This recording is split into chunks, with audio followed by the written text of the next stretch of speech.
launch our instance to try the load balancer.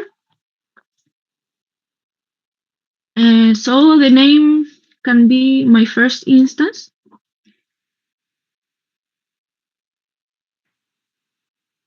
I will choose 2 instances because we want to balance the load between 2 instances. Then we can change the name for the second instance later. Okay. For the machine, I will use Amazon Linux because it is included in the free tier.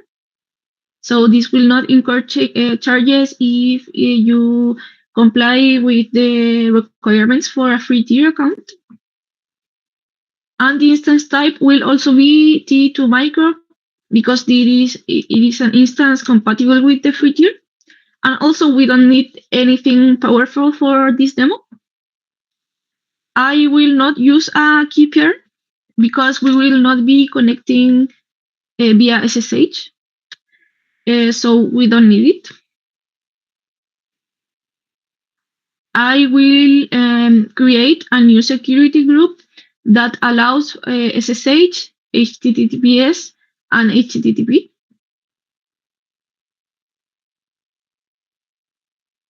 I will leave the storage as it is. We don't need more. But a thing I will do is I will use something called a user script. User data, sorry. User data. What is user data? So when the instance spins, so it starts, it will run this script. And this is a bash script. And this script, installs updates, starts an HTTP service. And this HTTP service has a text that says hello world from the IP of the EC2 machine. We will use this to check that we really have the load balancer is balancing the load between the 2 instances. Okay, so we have everything here. If you don't see the user data script, it is at the end of advanced details. Okay, so I will launch the instances.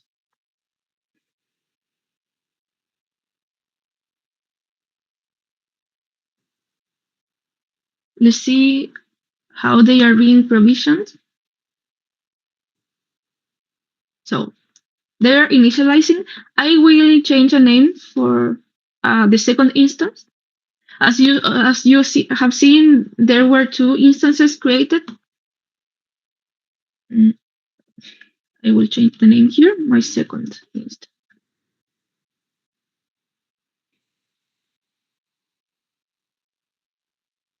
Okay, now we have to see if our user data script is working correctly. So we will need to enter into both IP addresses. Here I will give you a tip that has saved me many headaches. When you want to enter into a public IPv4 address and you don't have HTTPS enabled, so you only have HTTP, you must copy the IP. You don't have to use open address. I will show you why. I will show you first with open address. Okay, so it says unable to connect, right? This is because by default, with the open link, it has HTTPS in the URL, but we don't have HTTPS, so it will not work. But if we connect without HTTPS, the address will work. Okay, so this is the first IP, and I will show you the second instance.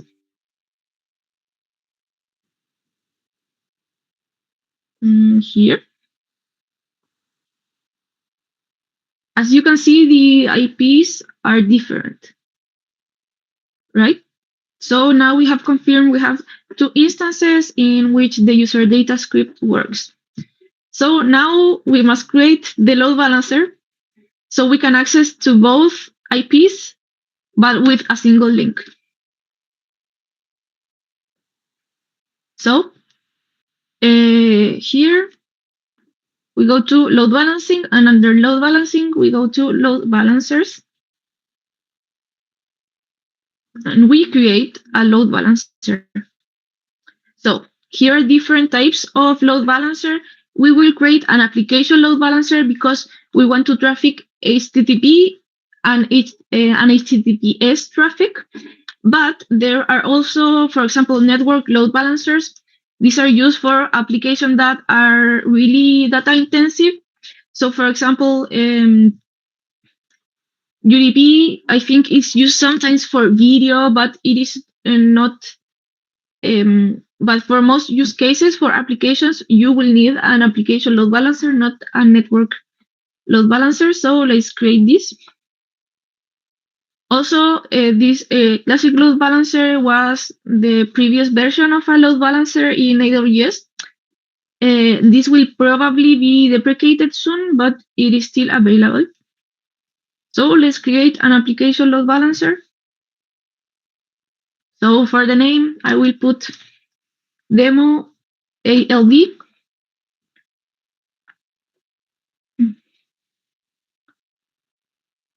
So I will, besides the name, the settings will be the default settings, but of the VPC. Okay, but when we are prompted to choose the security group, I want to create a new security group.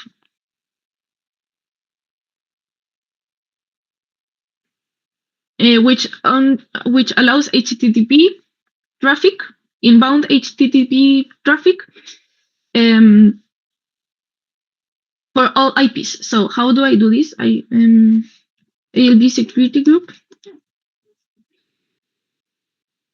The inbound rule should be HTTP.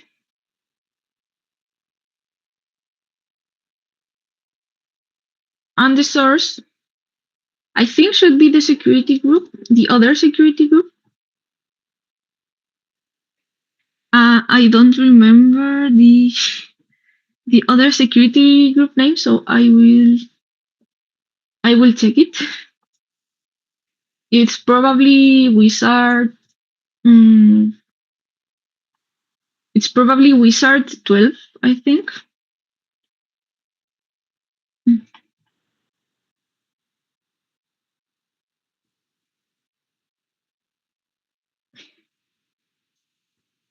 So we can see this under security. Yes, the security group is Launch Wizard 13.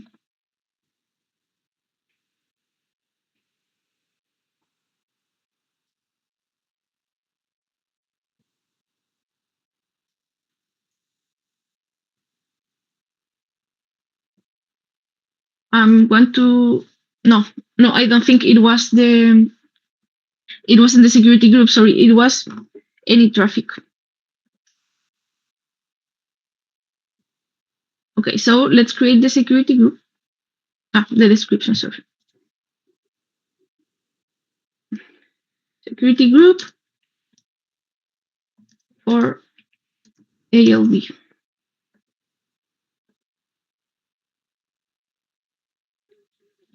Okay, so now let's reload here. And ALB security group.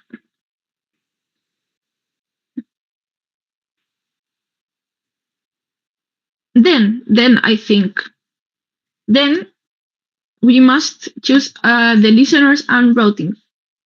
So the listener is a process that checks for the connection requests, and then we create rules that define how the load balancer routes the requests. So the default action, so when we enter into the load balancer URL, we'll go to a target group. And we don't have a target group yet. We must create one.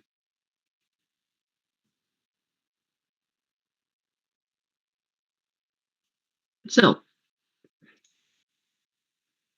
there are different types of target groups. Um, what is a target group? A target group is the target group of instances or IP addresses or functions that we want to balance the load to. So I will choose instances, and the name will be TG for target group demo.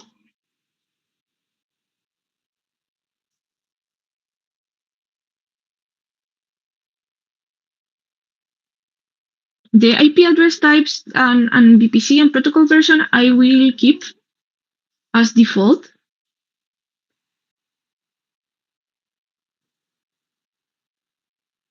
The protocol is okay. And also the health checks and everything as default. Okay.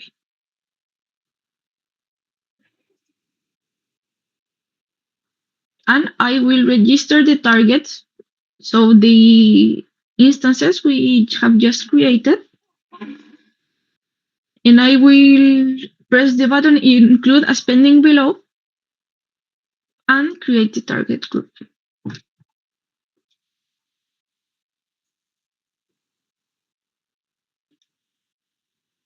So we reload in the load balancer, and the new target group will appear.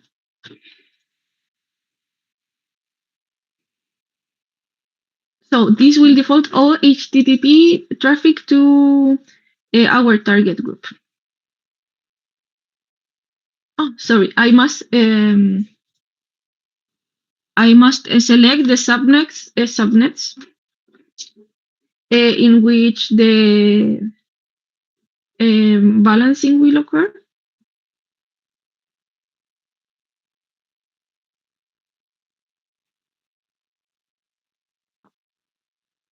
Okay, so the load balancer must be provisioning. This can take some time. So I will wait a bit. But we can see, I think we can see some things while it is provisioning. So here we can see the listener has one rule, and the rule targets the target group, and the target group has both. Oh, I must modify it. Sorry, because I didn't select the availability zone.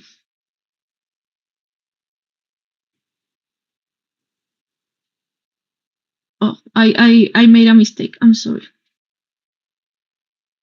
Edit. mm, Edit subnets. Yeah, so I will double check in which availability zone the instances live.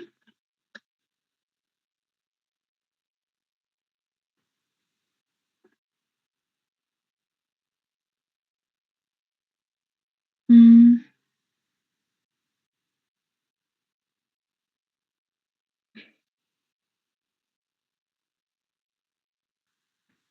Thinking networking. Okay.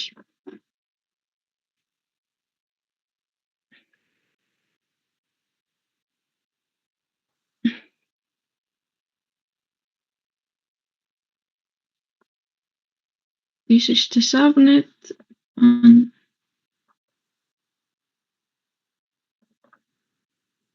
this is the other subnet.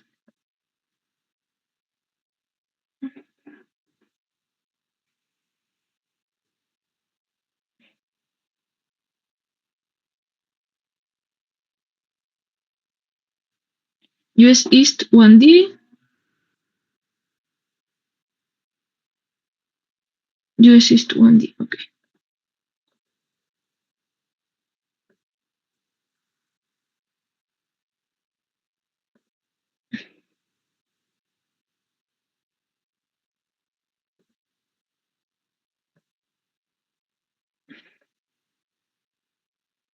So let's see if now it works.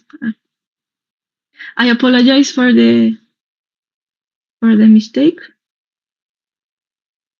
Let's see if it works.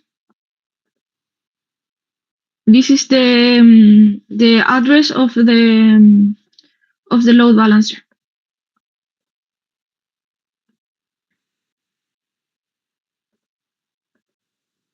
Okay, yay, it is working. So I want to show you this. So if I reload, oh, it should balance the load, but it isn't balancing the load. Why? Why is it not working?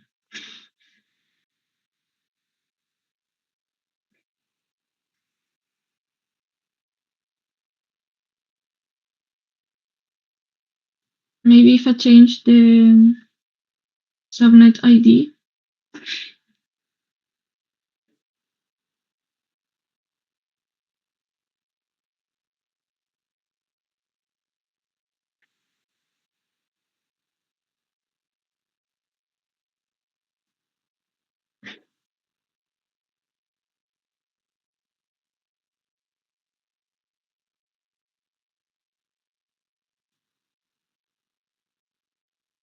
I will check something.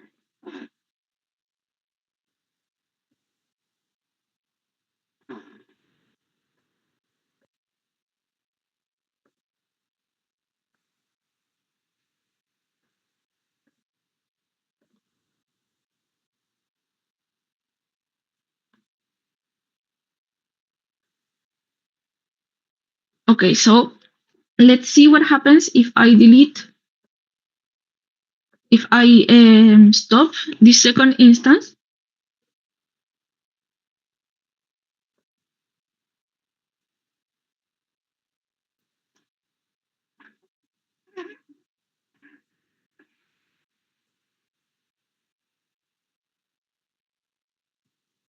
And in the target group, we can see in the target tab,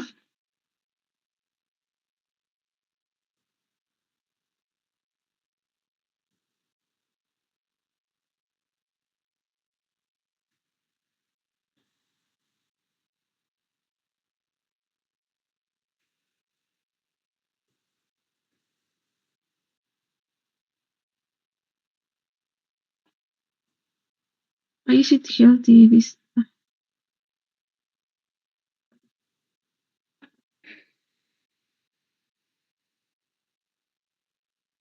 it should show that it is not healthy because it is being stopped.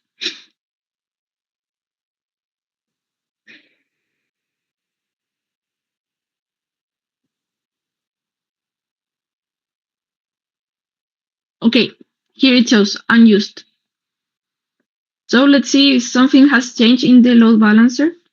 So as you can see, it has changed the IP that it shows here in the load balancer. So even though an instance is down, the load balancer is still working with the other instance.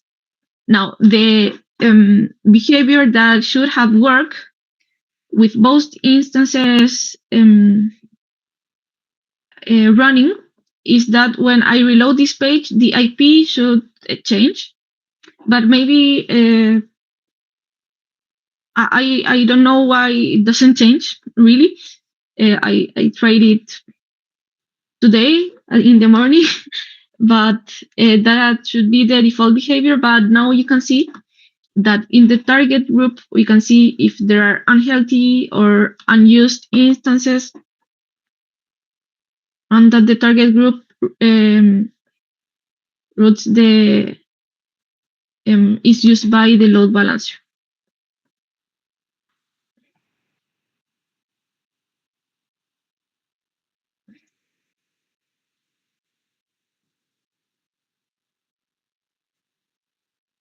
So let's see if the second instance initializes again and the load balancer will work.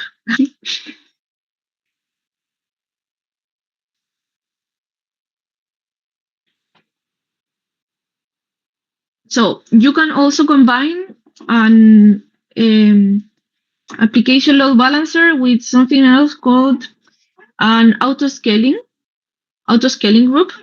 I will not show this in this session. Maybe in the later session when I will show you how to use CloudFormation, and then we can use CloudFormation to make the same thing we did today with the application load balancer, but deploy it with a JSON or YAML template, and then use it in an auto-scaling group. And basically, what an auto-scaling group does is if an instance becomes unhealthy or unused, as was the case here, uh, a new instance will be automatically generated and replace the unhealthy instance. And this is really powerful, and especially um, in conjunction with application load balancers.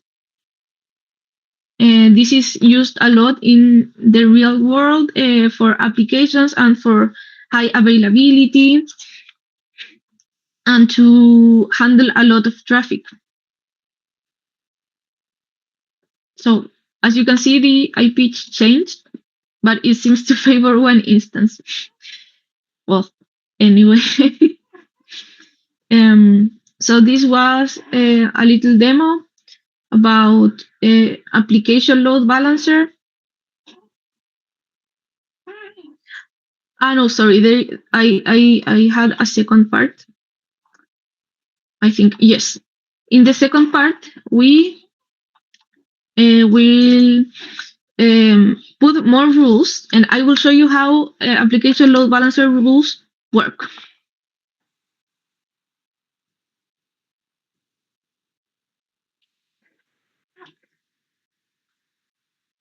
Okay, sorry.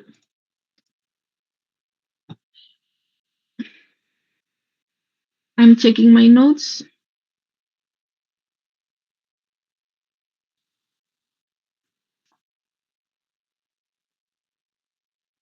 So first, we will edit the security group we created for the instances. So I can check it here, actually. So we will access the security group, and I will change some rules. Why? Well, this will explain why the load balancer didn't distribute the load, actually. So, so I want to edit the inbound rules. I will remove the HTTP rule for everyone and will direct it to the load balancer security group. Oh, I think I must delete it first. Sorry. So HTTP and then the load balancer. Yeah, if you don't delete it, it doesn't work. So you have to delete it first and then add the HTTP rule.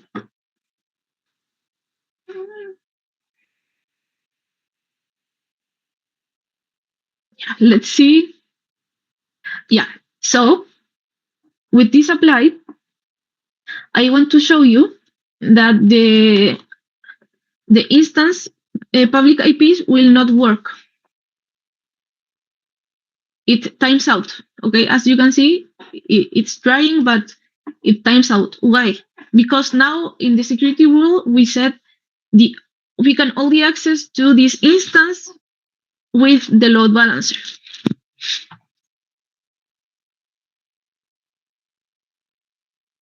So let's check the load balancer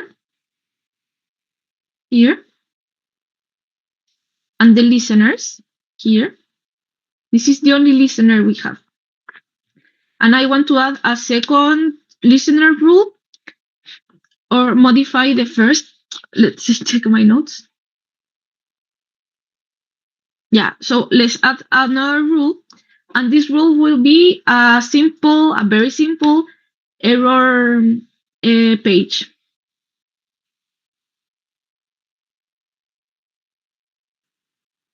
So the condition will be if the path, so if the slash error path, so if we enter into the error path, then we will return a response for everyone, and the response code will be 404, so error 404, very famous error code, and the response body could be not found error 404.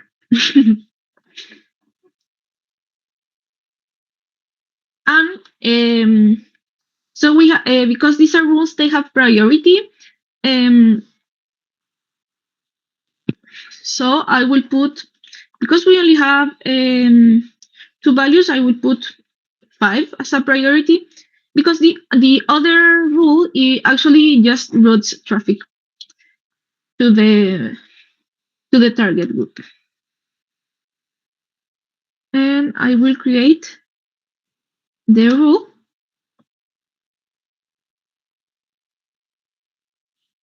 Okay, so let's check the ALB URL.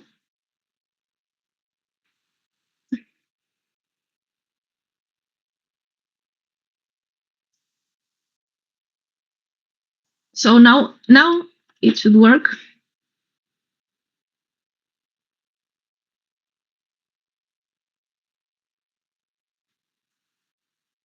It should work. We will not give up. No, it doesn't work.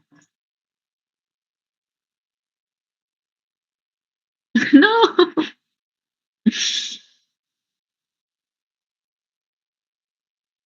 Oh, I have messed something up. Let me check my notes.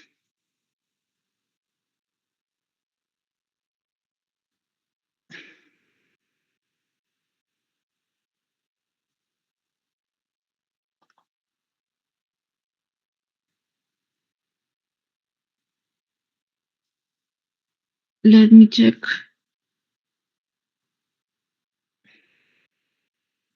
Well, this kind of things happen. You just have to debug when you have when you make a mistake.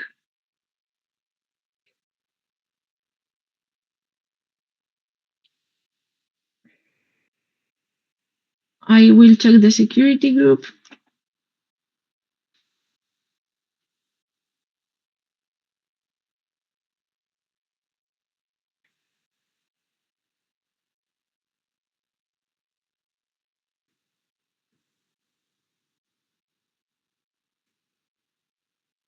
No, I had to modify the launch wizard security group.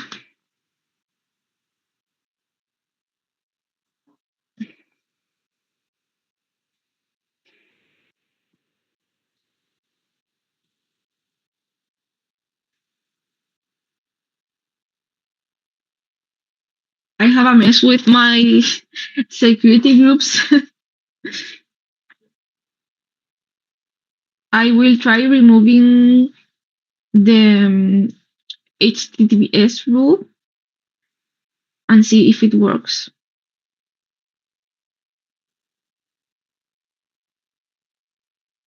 It doesn't work.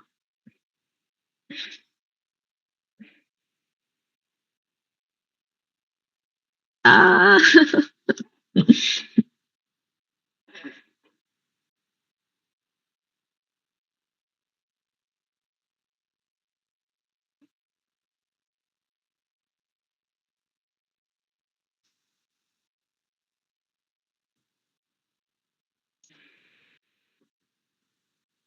Oh, now it works. Now it works.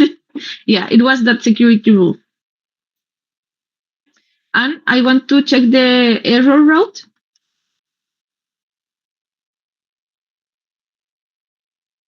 See, that is the custom error we That is the custom error we put it as a listener rule. So everything worked correctly. Yay! um, okay, so that was the load balancer section. This was the longest part. Now I will create a very, very simple API gateway API REST. So, as you may know, API gateway is used to create APIs. So it is a managed service. AWS takes care of the infrastructure for us. And some features of API gateway that are very helpful. For example, authorization with IAM and with Cognito. And it routes clients' requests to AWS services like Lambda, EC2, or HTTP backend services. And it also has throttling and quotas to protect backend systems. So we can create, for example, a rule in API Gateway that says one IP can only make 20 requests to the server, for example, and then we prevent attacks or the application slowing down. And we can also monitor with CloudWatch.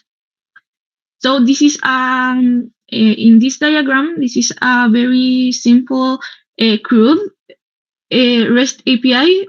In my university, I have to create CRUD APIs all the time for different courses, and I have also created a very usual use case is to create a CRUD API to retrieve and create data from a database. And in this example, there is a REST API for the products in the database, and we can create, delete, and get the data from some products. And we will create a very, very simple API gateway API. So let's go to the console. So API gateway. I also recommend you, I will not do this because of time constraints, but I recommend you to always delete your resources after you have done a demo, because it can incur charges if you're not careful enough or if you don't have the free tier. That is something to keep in mind, because, well, so I will show you something that happened to me this month or last month.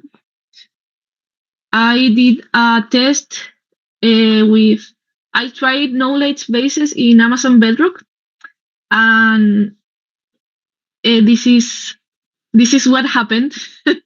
This is what happened because I didn't shut the service down. So please be careful, guys. So I will delete another API that I created. So let's create our API. As I said, I want to create a REST API. There are many types of API. For example, WebSocket APIs. Those are, I think, synchronous, so different. So let's create a REST API. You can also, a cool API gateway feature is that you can import your APIs in the, I think, Swagger or OpenAPI definition. So if you already have your API on another platform or on your computer, you can import it with a file. That is very useful. But we will create an API from scratch. So the API name can be demo API. And the other things we will leave as default. But for example, API APON types, regional, edge optimized, and private. Edge optimized, I don't know if you have heard about edge regions, and these are faster, I think. And Private are on. You can only access private APIs if you are on the same VPC. So we will use regional APIs. A regional API. Sorry. So we have our API, but we don't have any methods yet.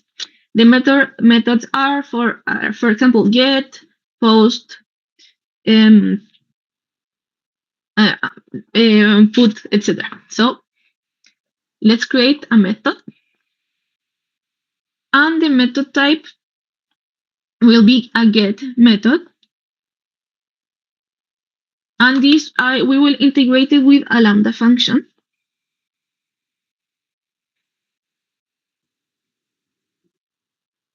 You may ask, well, Gata, we don't have any Lambda function.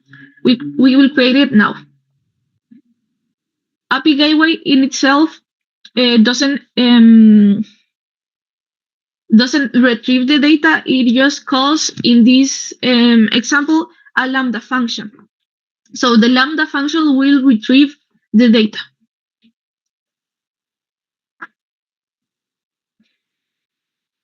I will check my notes because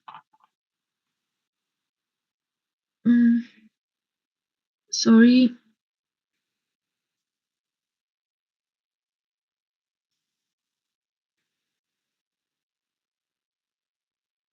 I will check my notes, and for this you will also need to open the repository I gave you. So the function can be demo get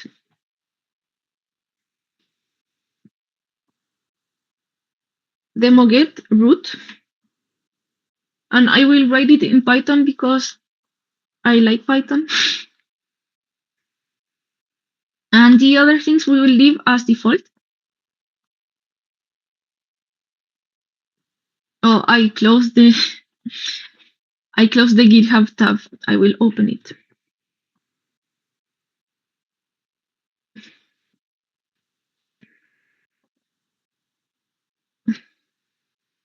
So this is the function code, and the function code is really simple.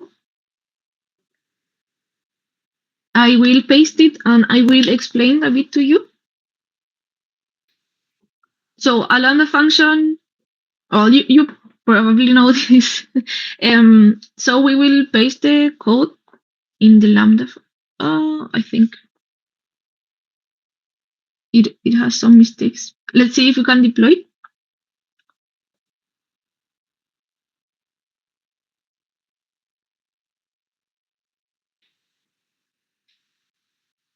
Or no, I think it's correct. So this Lambda function has a body, and the status code is 200. 200 in APIs means okay. So successful connection. And then this function will return the status code, so okay, or 200, the body, and also the headers. And to use a Lambda function, we must deploy it first.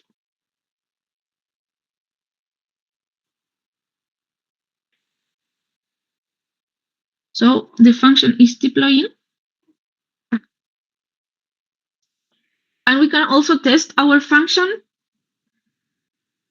So I will create a test event. The name can be anything. I will put test. The function will always return hello from Lambda, regardless of the value.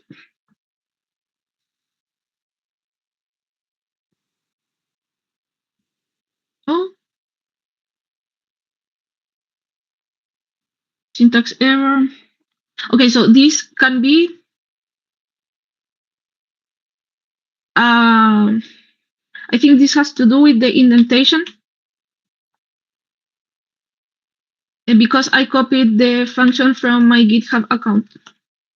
So it can have non-compliant characters.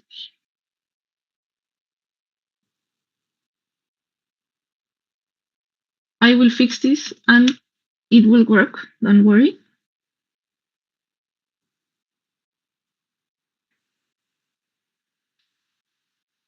So deploy,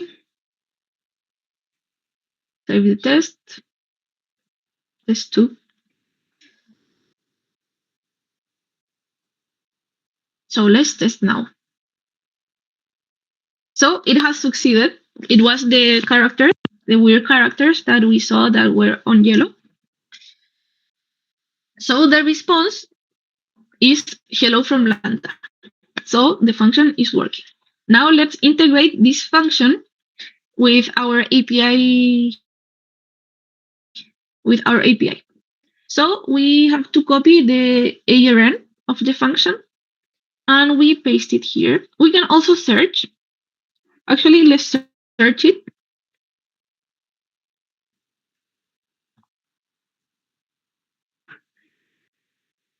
I will check my notes. The default timeout for an API for API gateway in AWS is 29 seconds. So if the response takes more than 29 seconds, the API will fail. This is a general constraint. So you have to keep that in mind. So let's create the method.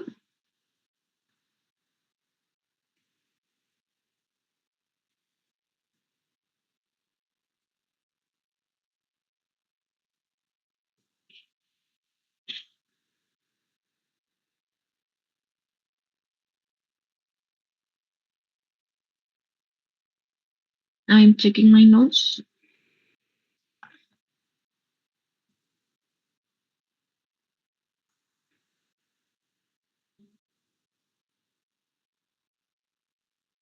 So let's test this function. This function is not deployed yet, but we can test it. And we got the correct response we got earlier. So hello from Lambda. I'm charging my computer. Okay.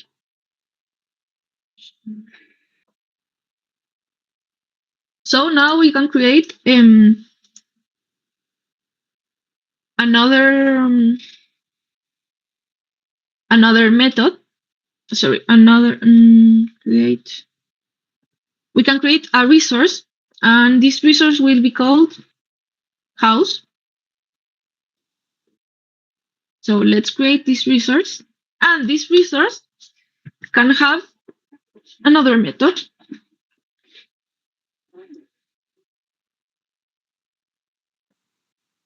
And this will also be a get method.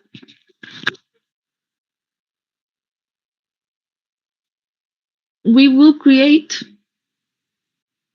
another function for this method, but it will retrieve something different. So let me create get house. I don't know if it was house or houses. Let me check that. House. Okay. Get house.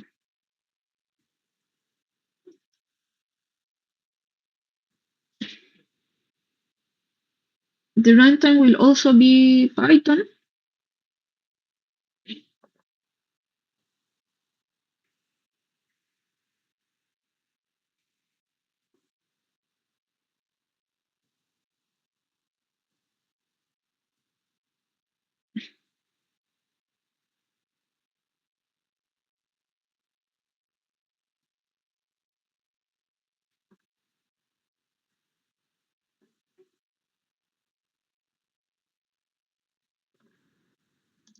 And I will change hello for lambda, so from hello to my house.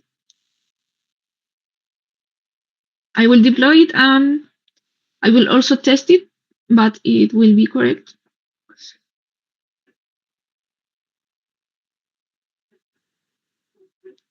As I said, the test name can be anything.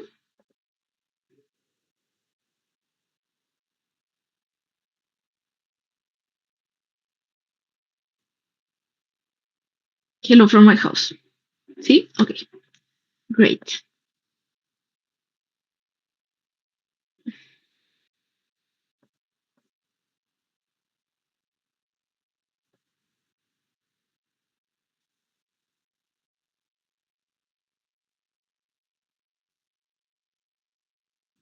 with a slash. Oh, it is forbidden. Why?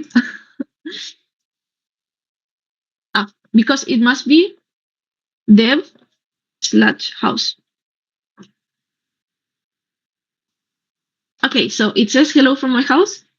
So this is a very simple API, and we have deployed it, and it is really easy to deploy APIs, sorry, with API Gateway. And you will have a lot of questions on API Gateway and in the exam, actually. So this is EventBridge is one of my favorite services. I find it so cool, and I use it in my job a lot because we have automated security incidents with EventBridge, and EventBridge responds automatically. So what does EventBridge do? It is an event-based service. This means that an event triggers the service, okay? And it detects AWS service or custom application events and automatically triggers actions. So it can call a Lambda function, for example,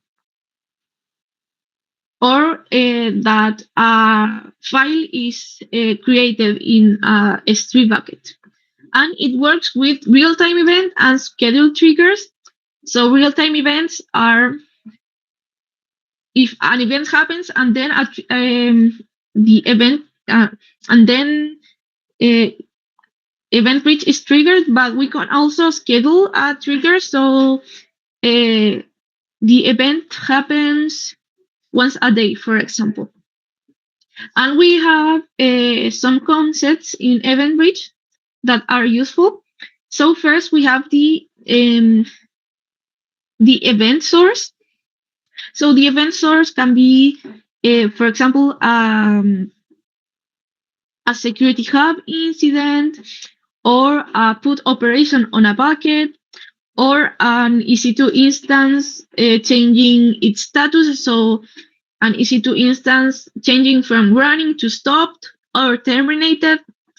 And then we have the event bus. The event bus was difficult for me to understand, but I just had to read a good definition for it. So we have two types of event bus. The first one is default. So default event bus is just for AWS services. And then we can have a custom event bus that works with third-party integrations. For example, Slack. So really powerful. And then we have a target, and the target service is the recipient of the trigger. So the service we are invoking, so Lambda, step functions, EC2, etc. I will take a small break here, like please give me 1 or 2 minutes and I will come back. Okay.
Hi, can you hear me?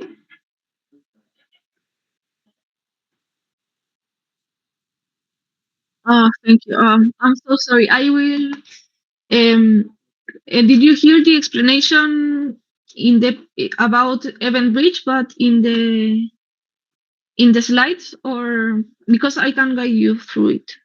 Um, so, oh, okay. Well, I will. Due to time constraints, I will just show you what I did and explain the steps. Um, but yeah, I'm so sorry for this happening. So I what the I will also share my screen because I'm not sure. The the purpose of the bridge rule that I created was to show that when EC2 machine stopped running, a lambda function was invoked that logged um, the instance change. So here you can see uh, the code. The code is written in Node.js. So here it logs the instance state change. Oh, I think. Okay.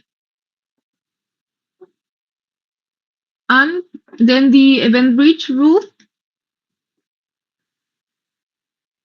executed this every time EC2 instance was stopped. The serial lining of this is, well, the documentation is available in AWS website, and I've actually followed these instructions, so you can do this at home in your own pace and do everything I did in the call. Okay, and I'm so sorry for the problems. But yeah, it is short. Actually, you can do it in like 3 minutes. So, and that is also in the repository I shared with you, so you can check it out. So now let's check the last service we will see today, SQS. So SQS is for reliable messaging for loosely coupled architectures. So, for example, for microservices, a loosely coupled architecture is the opposite of a monolithic architecture. So, an architecture in which everything is very dependent on other components. And if you change one component, the server maybe will fail. But with microservices, there are dedicated services for everything, as opposed to monolithic, in which one server or does everything. Okay, and this is designed for scalable, reliable, and asynchronous communication between microservices. And a fun fact: this was the first AWS service in history. This was launched in 2004. So this is the oldest AWS service there is. And it is, well, okay, so I will show you a queue, a very, very, very simple queue, but this will demonstrate some very important concepts in SQS queues.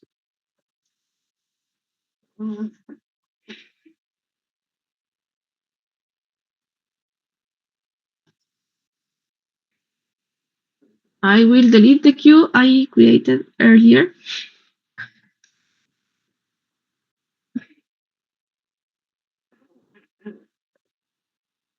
Okay, so the name will be demo queue.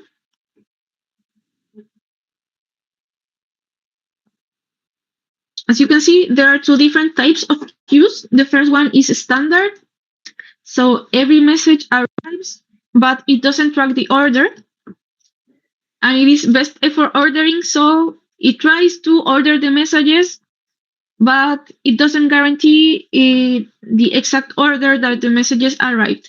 But with FIFO, so first in, first out delivery, the message ordering is preserved and messages are always queued in order.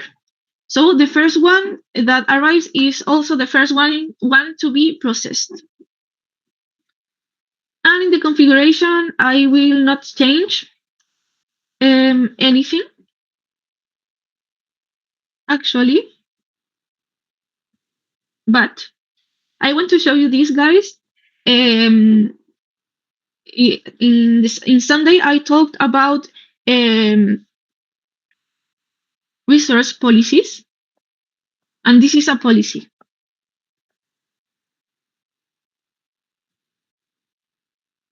So here it is.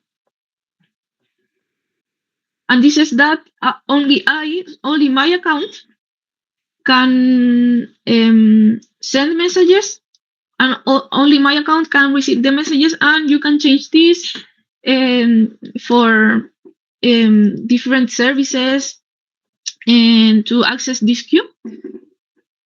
But this demo will be very simple, so I will not change that.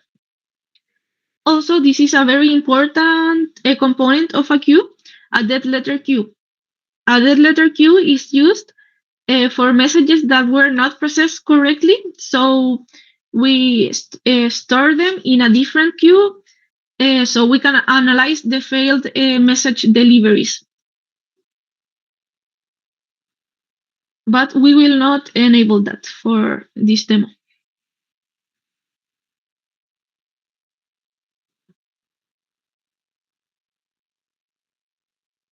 Okay. So I will send a message. This message can contain anything. As I say, this will be very simple. So I will just send a message that says hi.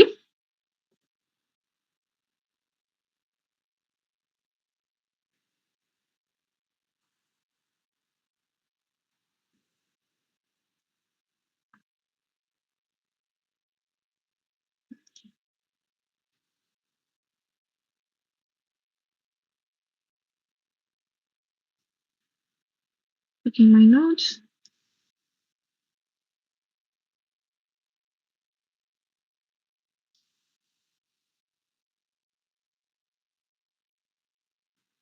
So I will poll for messages. What does this mean? This will search for all the messages that have been sent.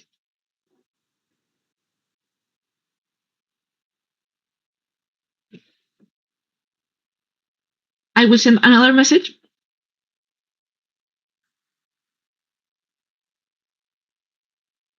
And I will show you everything that happens.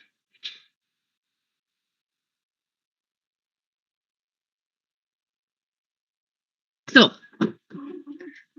I sent 3 messages, but it says here in the receipt count that I have received 4 messages. Why is that? Because because of the visibility timeout of the message. If the visibility timeout is very short, then the message sometimes cannot be processed properly and is read as more messages. So we have to change that, and we can increase the visibility timeout of the message, and this will fix this error. Okay, and now I will, we can delete some messages from the queue.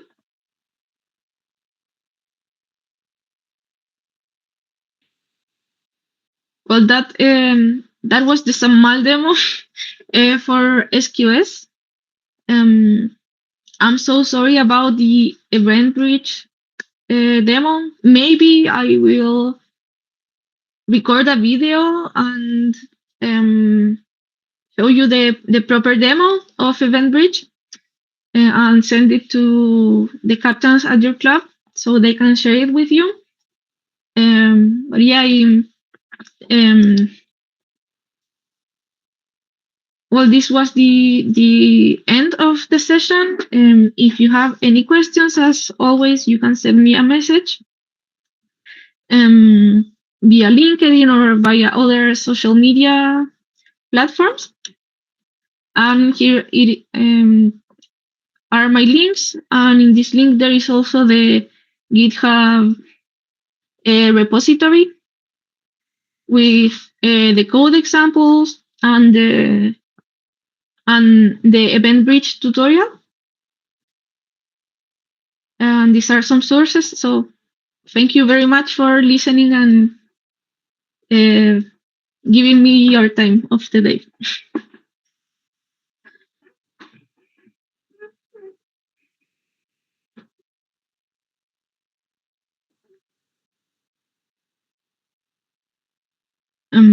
So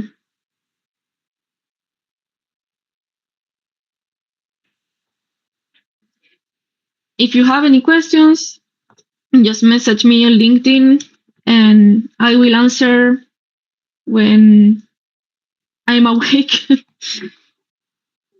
So thank you very much, guys, for listening and everything.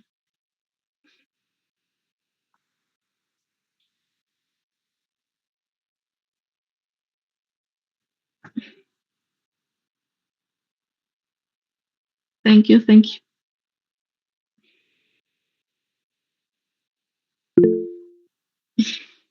Okay. Yeah. Sometimes someone has a question or someone raised their hand. They are waving off, I think. So I don't know if the captains will share with us an ending message. Thank you for the Good evening, everyone. I am Namrata, a member of the PR and the outreach team, serving as a PR associate at AWS Cloud Club St. Joseph Group of Institution. As we are at the end of a session today, on behalf of AWS Cloud Club at St. Joseph's College of Engineering, I extend my sincere thanks to all of you for being the part of day 2 of our Design Resilient Architectures. A special thank you to Ms. Catalina Rodriguez for sharing her time and invaluable sites for today's session. Gratitude also goes to our organizing team and every participant for your energy and involvement throughout the session. As we wrap up today, let's carry forward the knowledge we have gained and stay committed to building with purpose in the cloud.